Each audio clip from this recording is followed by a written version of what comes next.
Hi, I'm Sherry, and this is the Unsolved Project. Today we're talking about the 1997 disappearance of a little 3-year-old boy named Aaron Cody Stepp. On March 11th, 1997, Cody was last seen playing in the neighbor's backyard around 7 p.m. Now, Cody lived with his aunt, Mickey Stepp, and his grandmother, Janice Stiles. Mickey was the legal guardian of Cody because Cody's mother was in prison serving a 17-month sentence for theft.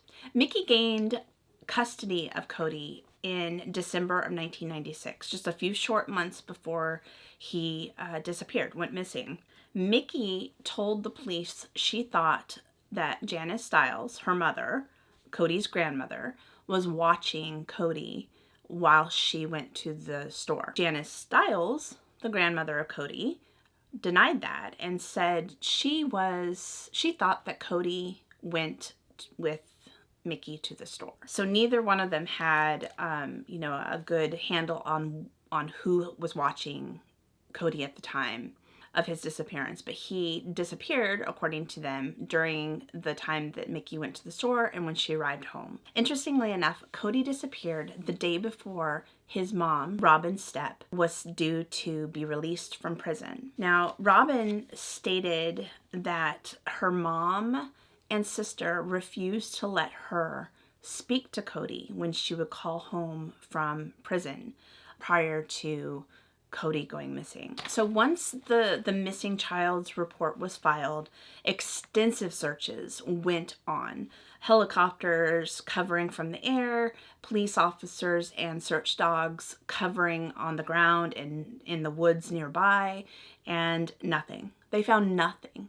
Not 1 ounce, not 1 iota of evidence or trace of Cody Stepp. Detectives searched their home and property, and they noted and thought odd that in the home there was 0 signs that a child lived there.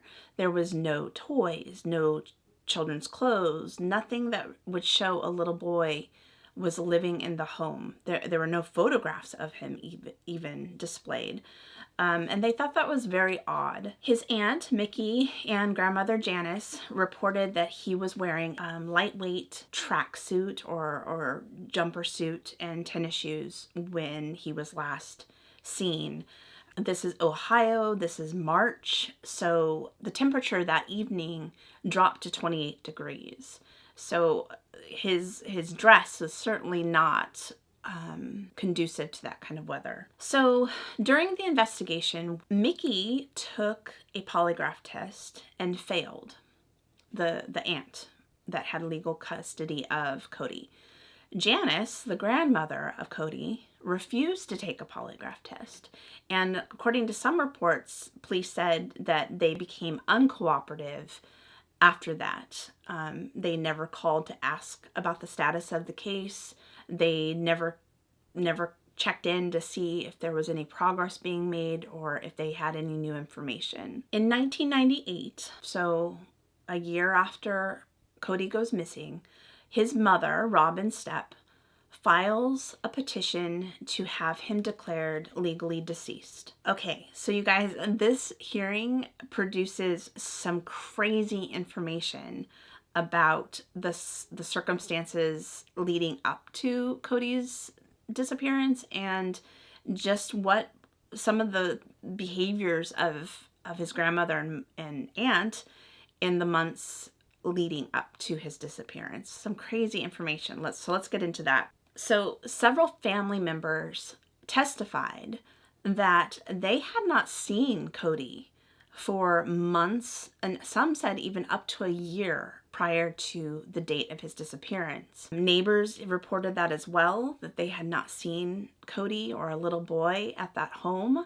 for months prior to March 11th, 1997. It was also discovered through this hearing that Janice Stiles was not the doting grandmother and mother that one would think she would be. Several of her children testified that she was very abusive to them growing up, that she had a violent temper, And it came out that Janice had a 2-year-old that died in 1964. Her name was Tenny Stepp. Medical reports showed that Tenny had burns up and down her body in various states of healing. And they notated that on the autopsy and on the medical reports at the time of her death in 1964. However, Janice was never prosecuted for these very obvious signs of abuse. She was never questioned about them. They just closed the file. Janice, of course, when it was her turn on the stand during this hearing, denied all allegations from her children that she was abusive to her children as they grew up, or even to her grandchildren. Furthermore, a nurse testified from the Ohio Health Department that Mickey Stepp, the aunt of Cody and legal guardian, brought in a little blonde-haired, blue-eyed boy claiming that it was Cody in February of 1997. Now note, that is a whole month before he disappears.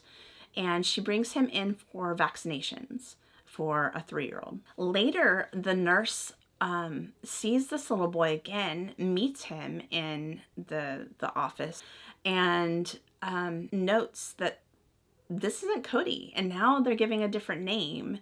So the hearing brings her in to testify, and she actually identifies a different boy by the name of Kelly Robert Hunt that was brought in by Mickey Stepp and was told that he was Cody Stepp, and she gave him vaccinations.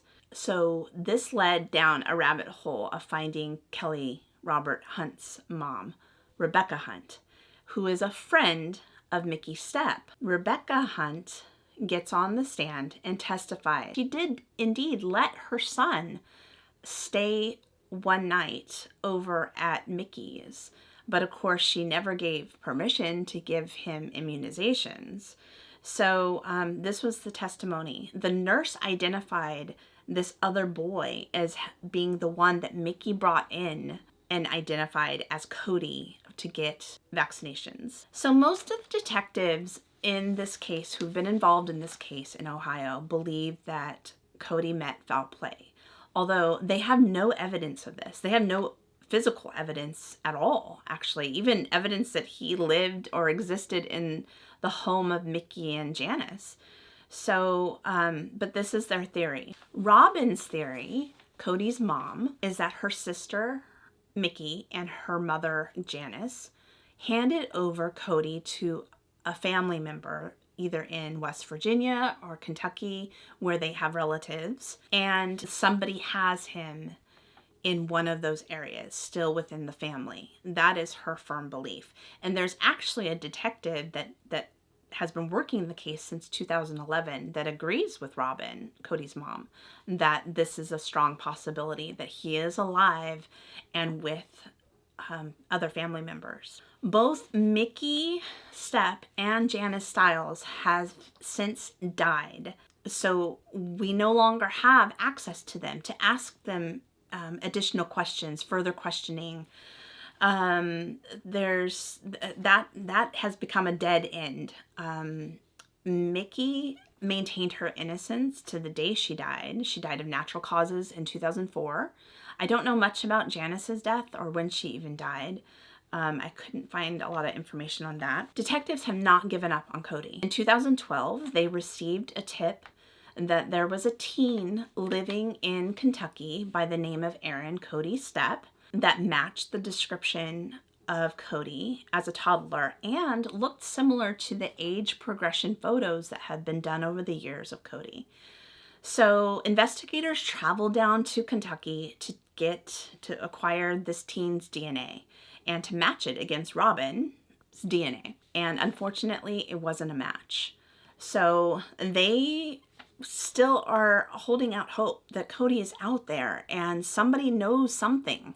And they're hoping that someone will step forward and give whatever information they might know, even if it's small and it seems inconsequential, to still provide information to help them continue searching for Cody and hopefully reunite him with his family. The last time his mom saw Cody was in December of 1995, and he was just 2 years old at that point.